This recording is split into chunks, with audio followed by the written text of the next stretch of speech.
Well, good morning, everyone. Oh, come on, man. It's not that cold outside. Come on. Good to see you all.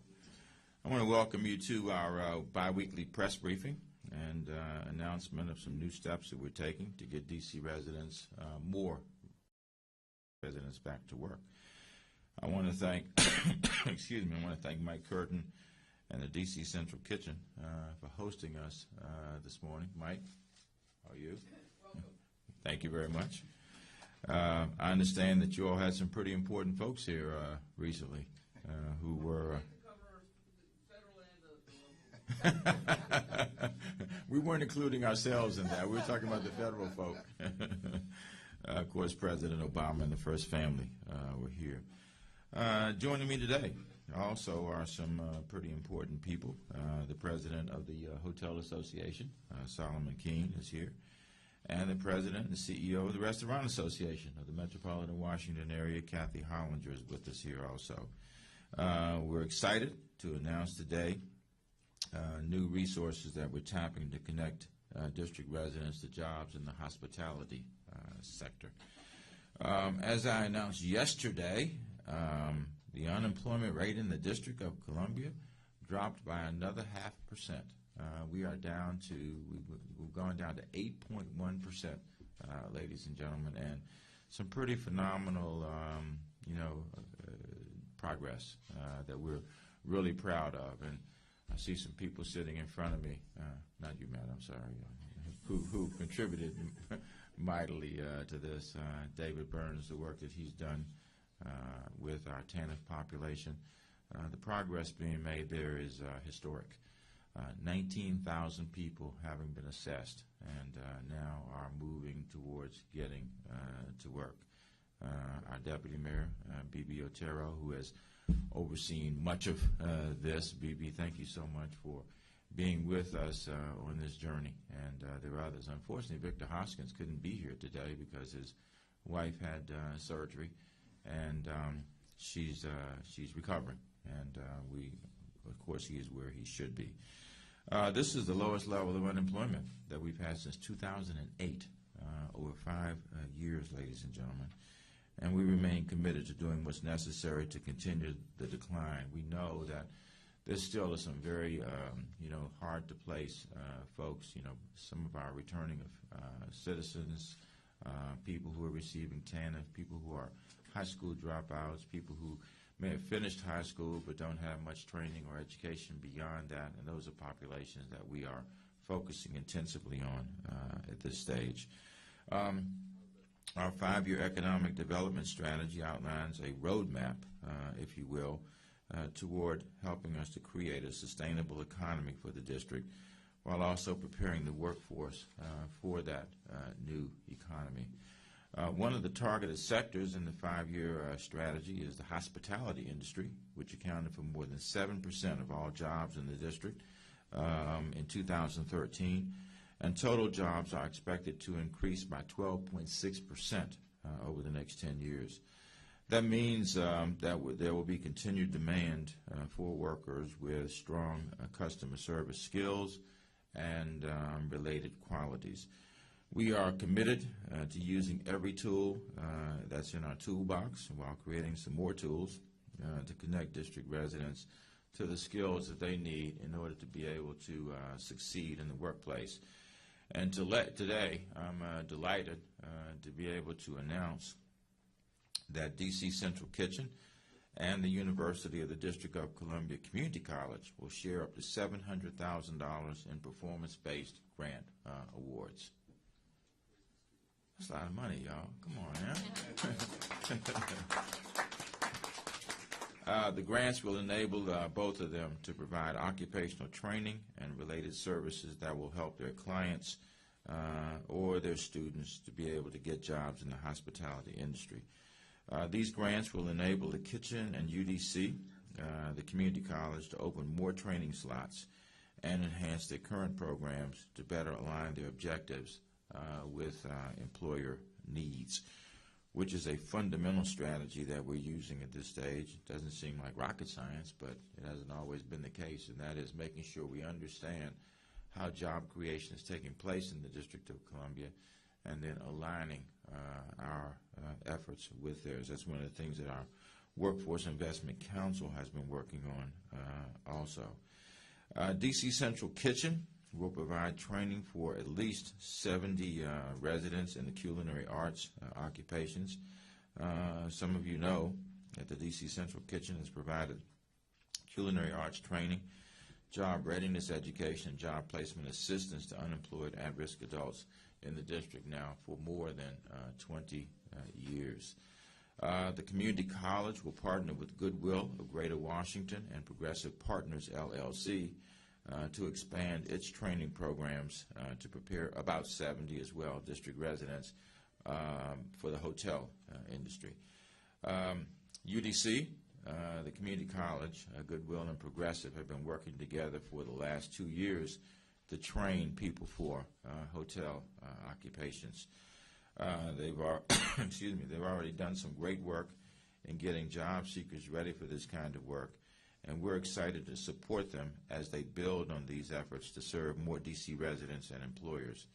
At the end of last year, we announced a performance-based award to Grant Associates. Some of you will recall that, which began providing job placement services last month. Grant Associates has screened district residents for immediate job opportunities in hospitality positions, and get this, they've already placed 200 job seekers into jobs in just the days that they've been working on this. Grant has partnered with more than 75 employers and industry associations with the goal of carefully matching candidate referrals with employer needs. Through our partnerships with Grant Associates, DC Central Kitchen, and other community college entities, we're making an important investment in our workforce system that will benefit both DC residents as well as DC businesses. And let me thank all three of them, the various entities that I've mentioned, for investing in and putting our economic development strategies into practice.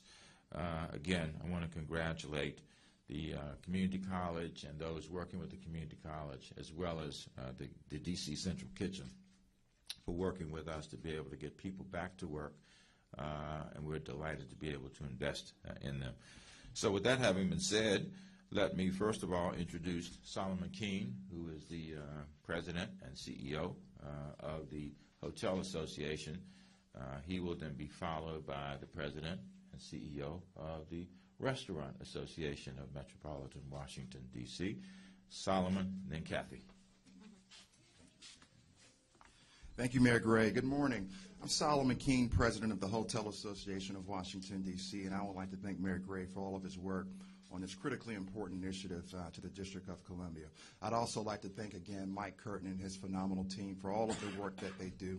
I have the pleasure of serving on the DC Central Kitchen Board, and we had our board meeting yesterday, and it's always an amazing thing to see what DC Central Kitchen does with the resources that we have available and how Mike and his team manage to leverage all of those resources. So thanks again, Mike, for having us here. The Hotel Association of DC has always considered ourselves part of the solution to many of the challenges that face our district.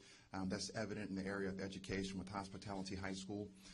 Many of the work we do with the Metropolitan Police Department with troubled youth in Washington, D.C., and especially our efforts in the area of workforce development.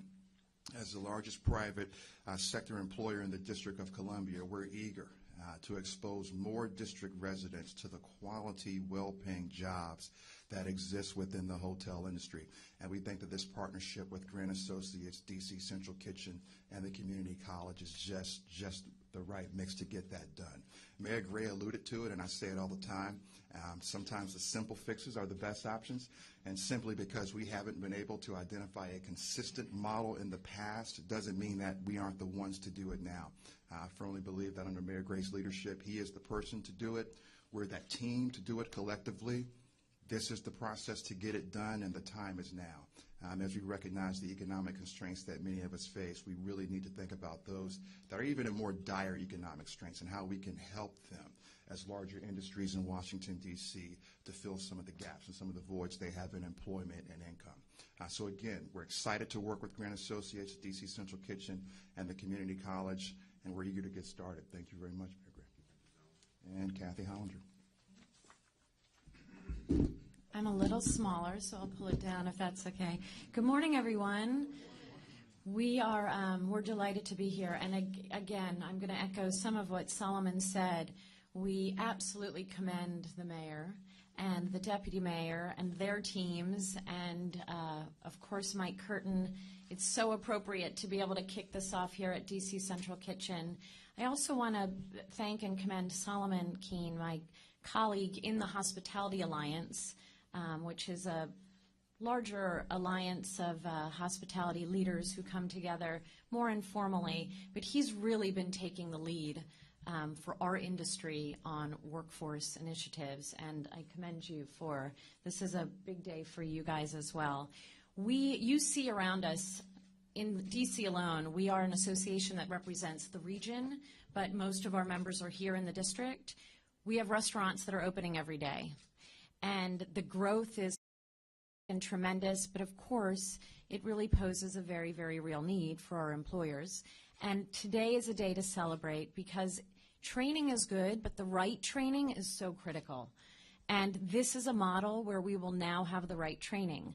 There has been conversation, dialogue around what that should look like with the appropriate stakeholders. The Restaurant Association has been a part of that. This is an industry that has limitless opportunities. So to make sure that DC residents have the skills and are arriving at the scene with the appropriate skills to not only get jobs, but if you look, you see these people stay with this industry. There is a very long career track, and people are passionate, and they're tremendous opportunities. So we are absolutely committed to making sure that this model is a successful one, and we really look forward to working with all of you to make sure that we are doing our part, but we are also working with the appropriate people to make sure the right training occurs over that course of time. Thank you very much. All right, we'll be happy to take any questions. Mike, I don't know if you want to come up. We're in your house. Okay.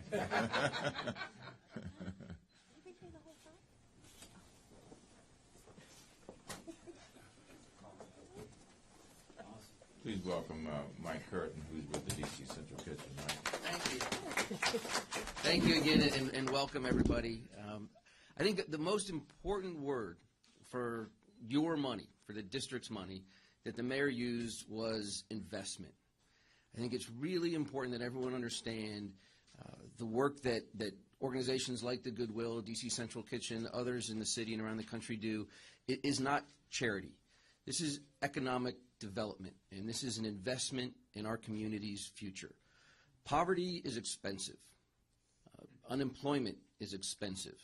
Incarceration is expensive. And the work that we're going to be doing, that we do and we're going to continue to do together, is going to save this city tens of millions of dollars on an annual basis by keeping people in the workforce, out of prison, out of shelters, out of recovery programs. All of those things we need to do. But the work that we're, again, engaging in together now is an economic development tool and engine for the future of our city. And thank you very much for being here, and we're looking forward to the work we're going to do together. Mike, can we ask a question? Sure. Who's the target audience? The 70 people, will you go out and find them? Will they be D.C. local people? What are the requirements for the people you're going to try to train? Sure. All of our students are D.C. residents. We do run programs in Arlington, but the students we train here are D.C. residents. Most of them are coming out of incarceration, in recovery, chronically homeless or chronically unemployed. Most of the good number of the residents are coming from Ward 7 and 8. We actually recruit actively in the D.C. jail. We have video conferences with Rivers Penitentiary down in North Carolina that houses a lot of D.C. inmates and bring them to the kitchen. We go to the halfway houses where we provide food, transitional housing programs, and bring folks from those programs, as well as our street outreach program, into the training program and help them move on their way to self-sufficiency. Follow up, what's your share of the $700,000? I think our piece is $350. Thank you very much. But it's important. It's performance-based, as the mayor said. It's all pay-for service. So we only get, if we produce the results, that's when the money is going to come to us. Question, Peter Sun with Capital Intel. We have the global headquarters of Marriott and Hilton in the D.C. area. Are they directly involved? They could be the potential, the largest employer in the district for your graduates. And is Marriott and Hilton executives directly involved in this program? Solomon can do that better, but I will tell you that the Marriott has been incredibly supportive of the kitchen since we've begun, as well as Hilton. Absolutely. Marriott has a long-standing relationship not only with DC Central Kitchen, but with other job and workforce development programs, particularly the good work that Goodwill does with their hospitality center training program. You also won't be surprised to learn that with the Marriott Marquis Headquarters Hotel, there are several hundred jobs that will be available for district residents and the good folks at Goodwill through their specific training model to identify the needs of hiring hotels. And that's what makes this program so unique. The district is taking the proactive step to come out to the industry and say, what do you need? What type of candidate are you looking for? And that's the model that we've had success with. Marriott has been incredibly involved through the Hotel Association. Hilton, Hyatt, and other hotel brands have been incredibly involved as well. Other questions on this issue? Tom? Mr. Mayor, I have one more question. I was looking at the job numbers. You've rightly pointed out the downward unemployment rate. Some of the statistics I saw AP was reporting that there are actually fewer jobs. There were actually fewer jobs in December in the city. While employment has gone up and residents have come into the city, the actual number of jobs available in the city has gone down. Are you aware of that? Can you address that part of the good news? Yeah, I can address it to some extent, Tom. When you look at the employment, virtually all of it has occurred in the private sector. That's because... I'm sorry, wait one moment. Every time this door opens, you disappear. Yeah. Okay. We can just want to minimize the door. Okay, I apologize, Mr. Mayor. Thank you. This man will stand in front of it and block anybody from coming in. In any event, the federal government is shedding jobs rapidly. We looked at that. There's 13,000 jobs over the last year or so that have disappeared from the federal sector. In the meantime, we're creating private sector jobs. Frankly, if we had been able just to sustain the federal employment that had existed, I think our unemployment rate would probably be down below 8 at this stage. So you see jobs being created in the private sector, but there are also job reductions in the public sector, specifically the federal sector. So I think that by and large, if not completely, accounts for the reduction that we've seen in jobs in the city. Okay. Thank you all very much. All right.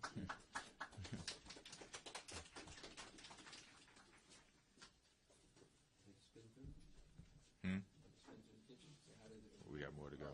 Yeah. Thank you.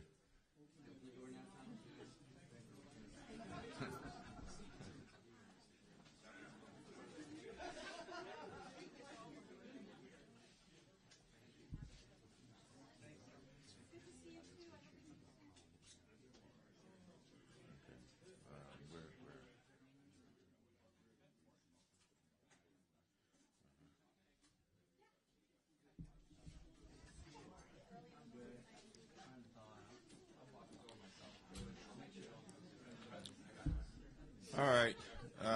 Any other questions? Matt? Okay, folks, we're going to continue this news conference over here. Thank you. That's your job, Pedro. What? You're doing so much better than I do. Mayor, I'm wondering if you have been seeing the reports about Cecil Mills, who died outside the firehouse in Northeast. May I get your reaction to it? And then if you wouldn't mind updating us on what you know about the investigation into that. Yeah, I think it's an outrage, Matt. I was absolutely furious when I saw it. The investigation is underway. I think there are 15 people who are being interviewed. Some of them have been brought from wherever they live back here for interviews. Everything I've seen about it is absolutely an absurdity. I talked to his daughter last night, who is absolutely beside herself. I mean, she is obviously, she's very upset at this stage, both from the perspective of anger at what happened, and then the awful situation of her father having passed away, who, by the way, worked for a long time for the District of Columbia government. I don't know what to say beyond that. We're gonna have the investigation conducted, and people will be held accountable for failing to, for those who failed to respond as they should. They will be held accountable. Period. Back here. Yes. Okay. Question I have on that. Even though I heard Kenneth Lyons condemn what happened, he said there's the issue of protocols that they have, and some people are afraid to do anything. What about that? I mean, they said they told the family that it was a question of protocols. I don't accept Many that. times you can't do anything in the fire department without permission. I don't accept that. You know, common sense and common decency would have said, you go to somebody in distress and you do what's necessary in order to support that person. If there is some violation of protocol, which I don't know what it is at this stage, that'll come out during the investigation, then put that on the table in the aftermath. Who in the world is going to punish somebody for having violated protocol, but you save somebody's life in the process? I'm not buying that. And does this affect the Rosenbaum situation at all, in your view? What are your thoughts? I don't think so. Rosenbaum was, the response. I mean, we'll see, of course, but Rosenbaum was the timeliness of responses and getting people to, hospital care. There could be some connections. I don't deny that, but setting aside the Rosenbaum situation for a second, everything I've seen about this is just an outrage. Mayor, on that subject, have you spoken to the fire chief or Deputy Mayor Quander, who's been trying to help the fire department? Yeah, I've spoken to Deputy Mayor Quander. He, with the fire chief, is leading the investigation, and Deputy Mayor Quander is providing, whatever support would be needed. And again, I've spoken to his daughter. What a tough conversation that was. Did you make that call, or did she call you? I made the call. I made it. I try to reach out to families in distress, and I have to tell you, I mean, I don't know what to say. I mean, I did the best I could in speaking with her. The first thing I did was apologize, for what appeared to be dereliction in this case. But we'll find out. We'll find out more about what has occurred, and this will be done quickly. Citizens should expect to be able to go to a fire station in D.C. and get help. Is that something citizens should expect? Absolutely. You know what? Let somebody stand up and say they violated protocol, Sam. And you know what? And if they in the process have done something to save somebody's life, I will be happy to support them in the course of that. This is just decent human behavior, in my opinion, and it just was not evident to me in what I know about the situation.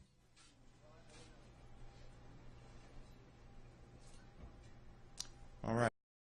Much.